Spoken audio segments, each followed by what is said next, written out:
Selamat pagi semuanya.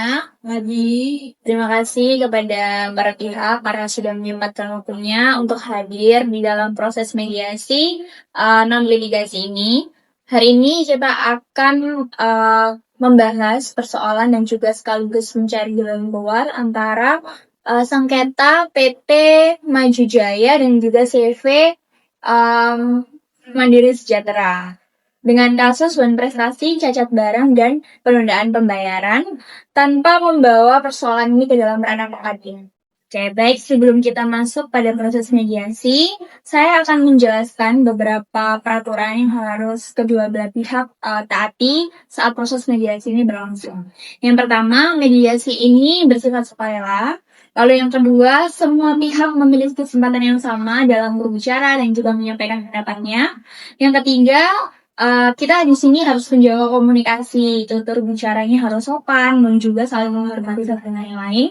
Lalu bila nanti tercapai kesepakatan pada akhir sengketa akan dituangkan secara tertulis. Jadi, apakah semua pihak siap untuk memulai mediasi ini secara terbuka dan juga berikat baik?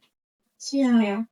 Untuk yang pertama, saya persilakan kepada pihak PT Maju Jaya dalam menyampaikan pernyataan awal secara jelas dan juga rinci.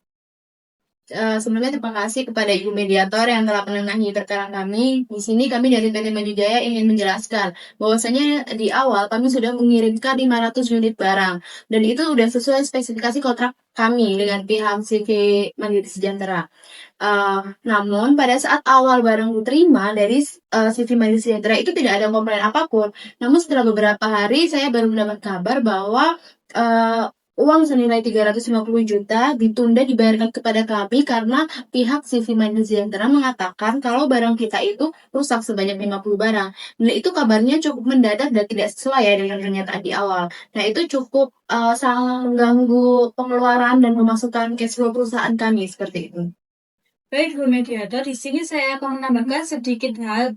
Saya selaku kepala bagian quality control ingin menjelaskan bahwa sebelum barang-barang kami kirimkan kepada klien, kami telah melakukan beberapa pengecekan selama 3 kali pengecekan secara berturut-turut. Secara statistik, tingkat kecacatan pada barang kami itu sangat rendah. Jika memang dari pihak Mandiri Sejahtera mengalami kerusakan, maka kami ingin mengetahuinya. Bagian mana kerusakan itu terjadi dan sejak kapan kerusakan itu terjadi setelah barang sampai kepada pihak Mandiri Sejahtera. Agar tidak menimbulkan sengketa yang sama untuk kedepannya. Oke, baik. Terima kasih kepada PT Maju Jaya atas penjelasannya. Sekarang kita akan mendengarkan penjelasan dari pihak CV Mandiri Sejahtera. Kami memahami apa yang disampaikan oleh Ibu Firza dan juga Ibu Vivit. Namun, kami mempunyai kewajiban terhadap pelanggan kami.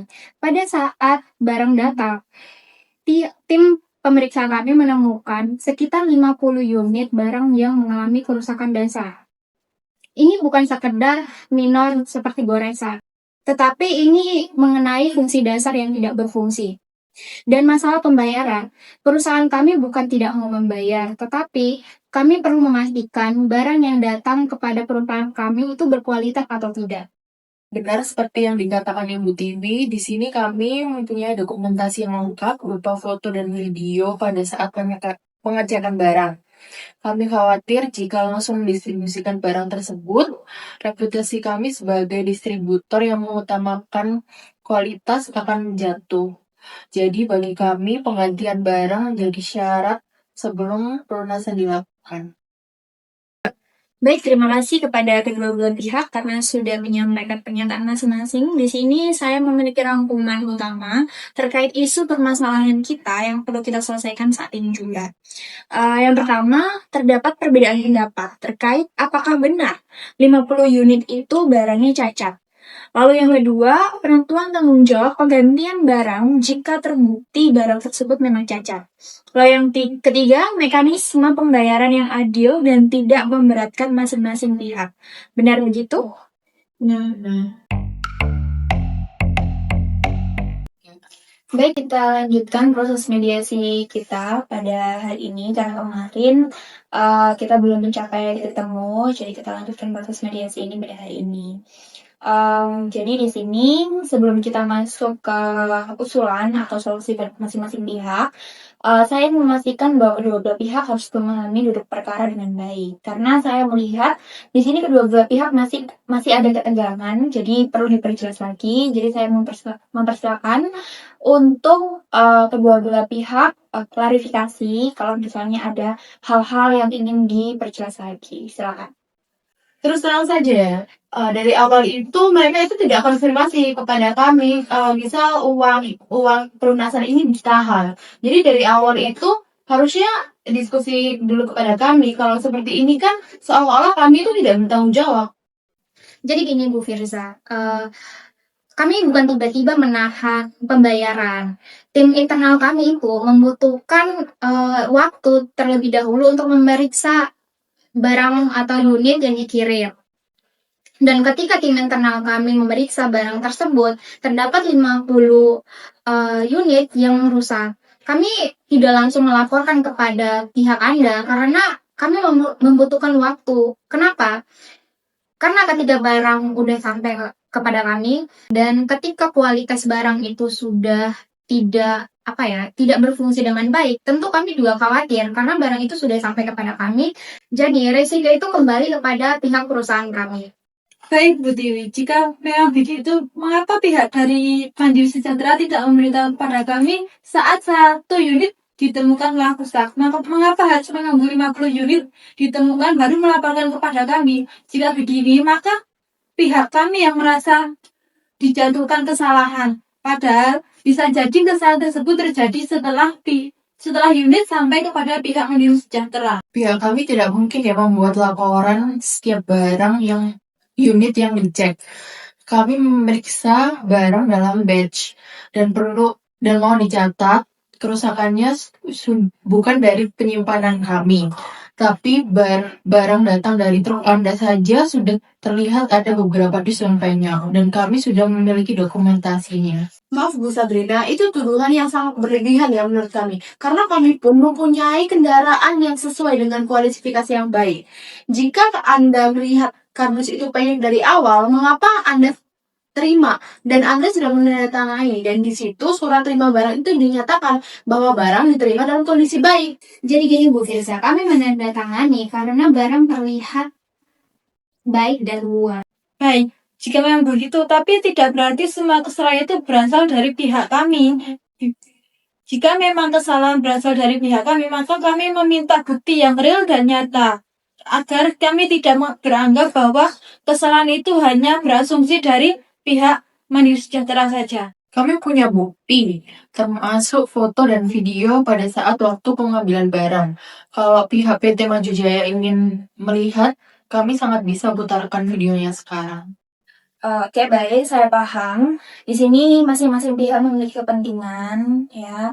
Jadi tujuan kita sekali lagi di sini adalah mencari solusi, bukan untuk menyalahkan satu sama lain. Jadi saat ini kita tidak akan memutar video apapun sebelum ada mekanisme kesepakatan untuk pemeriksaan bersama, gitu. Karena suasana di sini sudah tidak kondusif, jadi lebih baik kita hentikan saja terlebih dahulu. Kita istirahat sejenak untuk proses mediasi saat ini. Kita lanjutkan di lain hari, tetapi dengan catatan di lain hari itu kita akan melanjutkan untuk mencari solusi bersama.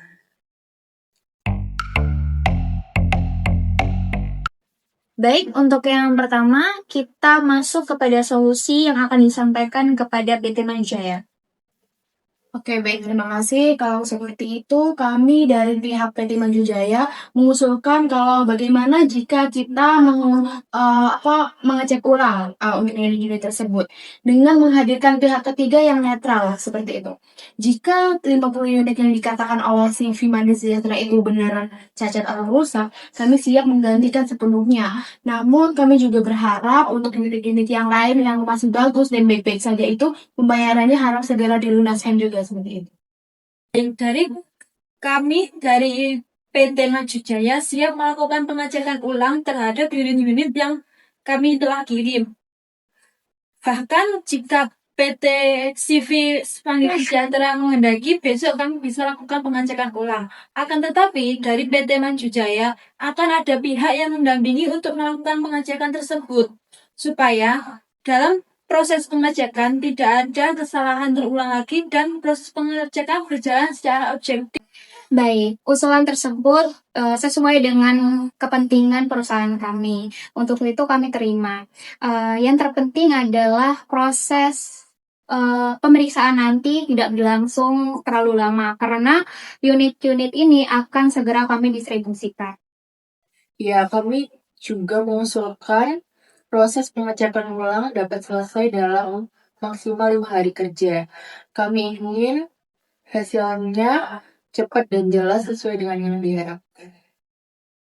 Oke, baiklah. Kami sepakat dengan batas waktu 5 hari kerja ya.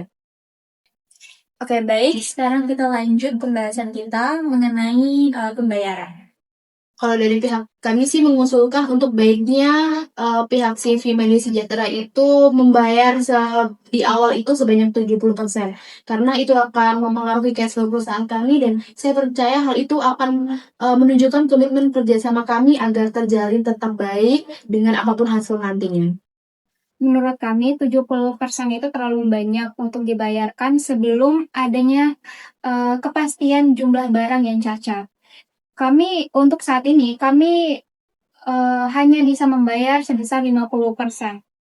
Benar, dari pihak kami tidak bisa menarik dana perusahaan lebih dari itu sebelum proses pengecekan ulang dilakukan.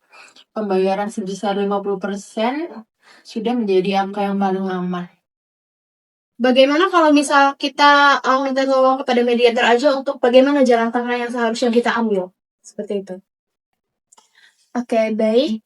Saya memahami bagaimana kalau sekarang kita ambil jalan tengahnya aja. Bagaimana jika 60%? Karena menurut saya angka tersebut cukup mencerminkan komitmen dari kedua belah pihak dan tidak memberatkan dari CV Mandiri Sejahtera. Baik, kami dari PT Manjujaya sepakat dengan usulan dari Bu Mediator jika pembayaran dilakukan sebanyak 60%. Karena angka 60% itu sudah dapat mengatur ulang keuangan kami yang sebelumnya mengalami keanjlokan. Baik, kami menyetujui pembayaran dilakukan sebesar 60% seperti yang disarankan oleh Ibu Mediator. Baiklah, kami akan segera memproses setelah pertemuan ini. Kalau begitu sudah ada hasil kesepakatan ya antara kedua belah pihak. Saya akan bacakan beberapa poin-poin kesepakatan yang sudah dirumuskan tadi. Yang pertama, kedua belah pihak sepakat melakukan inspeksi bersama dalam 5 hari kerja dengan melibatkan tim independen. Lalu yang kedua, jika ditemukan barang cacat, maka PT Manjujaya wajib mengganti seluruh unit cacat dalam waktu 7 hari kerja setelah hasil inspeksi diumumkan. Lalu yang ketiga, CV Mandiri Sejahtera akan membayar sebanyak 50% dari total nilai tagihan dalam waktu maksimal 2 hari setelah pertemuan ini. Lalu, sisa pembayaran dilakukan setelah penggantian barang selesai seluruhnya. Dan yang terakhir, kedua belah pihak harus sepakat untuk menyelesaikan sengketa ini secara damai dan tidak membawa perkara ini ke dalam ranah pengadilan selama semua ketentuan ini dijalankan. Baik, kalau itu sudah selesai semuanya dan semuanya sudah sepakat ya. Baik, kalau begitu proses mediasi ini saya nyatakan selesai. Ini adalah hasil kesepakatan tertulis antara kedua belah pihak yang harus ditandatangani oleh kedua belah pihak.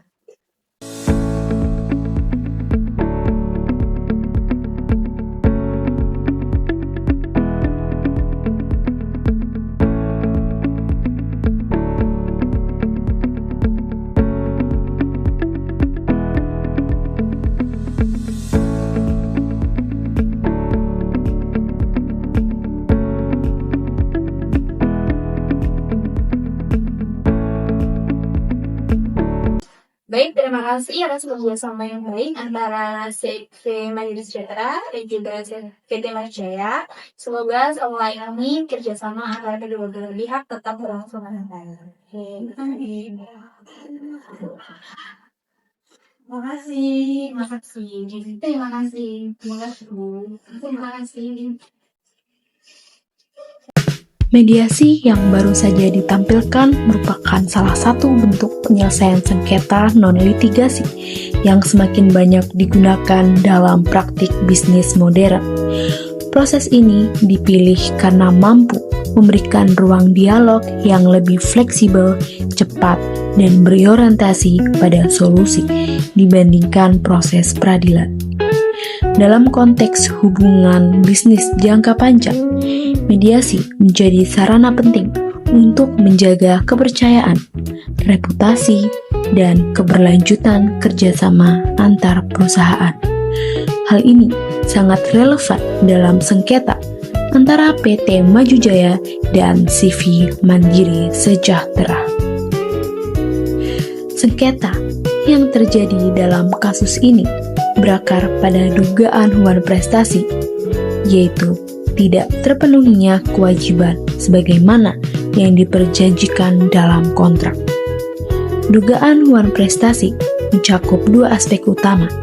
Yang pertama, adanya barang yang dianggap cacat, dan yang kedua, penundaan pembayaran oleh pihak pembeli.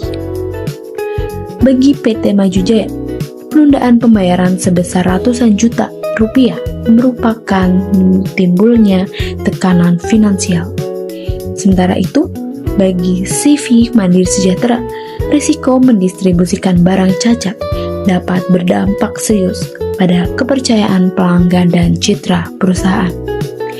Perbedaan kepentingan inilah yang menjadi sumber konflik, namun sekaligus membuka peluang dialog untuk mencari solusi yang adil. Akhirnya, kedua pihak sepakat menempuh jalur mediasi non-litigasi karena beberapa pertimbangan yang strategis. Pertama, proses mediasi lebih cepat dan efisien dibandingkan penyelesaian melalui pengadilan. Kedua, mediasi memberikan ruang bagi para pihak untuk tetap mengendalikan hasil penyelesaian sengketa. Selain itu, proses litigasi berpotensi memperburuk hubungan bisnis karena bersifat konfrontatif. Dalam dunia usaha, menjaga relasi seringkali lebih bernilai dibandingkan memenangkan sengketa secara sepihak. Dengan demikian, mediasi dipandang sebagai pendekatan yang lebih rasional dan berorientasi pada masa depan. Maka, dalam proses mediasi ini, Nelsa sebagai mediator menjalankan peran penting sebagai fasilitator netral. Mediator tidak berpihak pada salah satu pihak dan tidak memiliki kewenangan untuk memutus perkara. Peran mediator meliputi menjaga keseimbangan komunikasi, meredam ketegangan, serta membantu para pihak mengidentifikasi kepentingan di balik tuntutan yang disampaikan. Hal ini terlihat ketika mediator merangkum isu utama, mengarahkan pembahasan secara sistematis, serta menawarkan alternatif solusi di tengah perbedaan pendapat. Keberhasilan mediasi sangat bergantung pada kemampuan mediator dalam menciptakan suasana aman dan kondusif, terutama saat diskusi memasuki tahap negosiasi yang intens. Proses negosiasi dalam mediasi ini menunjukkan dinamika yang realistis. Pada awalnya, masing-masing pihak masih berfokus pada posisi. PT Maju Jaya mengajukan tuntutan pembayaran awal yang besar, sementara CV Mandiri Sejahtera bersikap hati-hati dan defensif. Namun, seiring berjalannya dialog, kedua pihak mulai bergeser menuju pendekatan berbasis kepentingan. Fokus pembahasan berubah dari sekedar angka pembayaran menuju aspek kualitas barang, kejelasan waktu, serta mekanisme pengawasan. Kesepakatan pembayaran 60%, inspeksi bersama, dan penggantian barang bertahap merupakan hasil dari proses kompromi yang mencerminkan prinsip win-win solution. Kesepakatan yang dihasilkan dari mediasi ini memiliki makna penting, baik secara hukum maupun bisnis. Secara hukum, kesepakatan tertulis menjadi dasar pengikat bagi kedua pihak untuk menjalankan kewajibannya. Secara bisnis, kesepakatan ini berfungsi sebagai mekanisme pemulihan kepercayaan. Adanya auditor independen, dokumentasi resmi, dan timeline yang jelas tentu membantu meminimalkan potensi konflik di masa depan. Kesepakatan ini juga menunjukkan bahwa tanggung jawab dan fleksibilitas dapat berjalan beriringan dalam hubungan kerjasama. Dari simulasi mediasi ini, dapat diambil pelajaran bahwa konflik bukanlah akhir dari hubungan bisnis. Sebaliknya, konflik dapat menjadi sarana evaluasi dan perbaikan apabila dikelola dengan komunikasi yang tepat. Mediasi non-litigasi mengajarkan pentingnya itikat baik, keterbukaan, dan ketersediaan untuk berkompromi. Keberhasilan penyelesaian sengketa tidak ditentukan oleh siapa yang menang atau kalah, melainkan oleh kemampuan para pihak mencari kesepakatan yang adil dan berkelanjutan. Dengan demikian, mediasi bukan hanya instrumen hukum, tetapi juga strategi manajemen konflik yang efektif dalam dunia usaha.